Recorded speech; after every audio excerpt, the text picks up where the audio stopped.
السلام علیکم، ویلکم مائی YouTube channel. کسی چیز کو کب تک استعمال کرنا چاہیے؟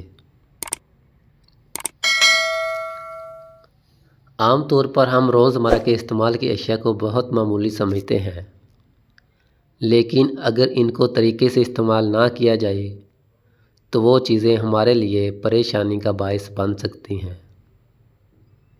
بعض اوقات ہمارے گھر، باورچی خانے یا الماری میں ایسی اشیاء موجود ہوتی ہیں جو ہم روزانہ کی بنیاد پر استعمال کرتے ہیں، لیکن ہمیں ان کی میعاد ختم ہونے کی تاریخ کے بارے میں خیال نہیں رہتا۔ ایک حالیہ تحقیق میں اس معاملے کی سنگینی کے بارے میں خبردار کرتے ہوئے ان میں سے کچھ اشیاء کی تاریخ اور انسانی صحت پر ان کے اثرات پر توجہ دینے پر زور دیا گیا ہے۔ مثال کے طور پر ان چیزوں میں سے ایک تکیہ بھی ہے۔ جس تکیے پر ہم سوتے ہیں وہ 2 سے 3 سال سے زیادہ پرانا ہو اور اگر اس کے بعد بھی استعمال کیا جائے تو یہ گردن میں درد اور دیگر بیماریوں کا سبب بن سکتا ہے۔ گھریلو جوتے۔ چپل کی عمر 6 ماہ سے زیادہ نہیں ہونی چاہیے، ورنہ وہ بیماریوں کا سبب بن جائیں گے کیونکہ وہ آسانی سے انفیکشن کا ذریعہ بنتے ہیں۔ ان کو تبدیل کر کے خود کو جراثیموں سے بچانے کی ضرورت ہے۔ اسی طرح کھیلوں کے جوتوں کی عمر 1 سال سے زیادہ نہیں ہوتی۔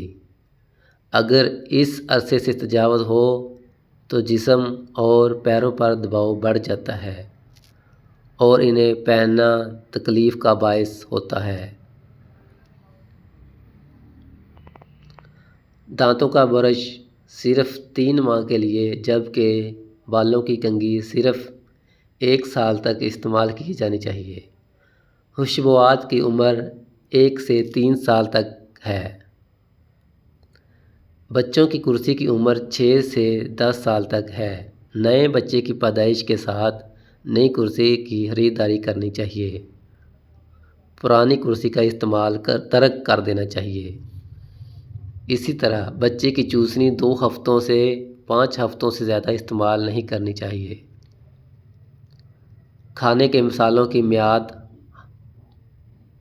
ختم ہونے کی تاریخ صرف 1 سے 3 سال تک ہوتی ہے، جبکہ آٹا 6 ماہ سے 1 سال تک ہے۔ یہ بھی وعدہ کیا گیا ہے کہ شیشے صاف کرنے والے سپرے 3 ماہ سے زیادہ نہیں رکھنے چاہیے۔ یہ غیر ضروری ہے۔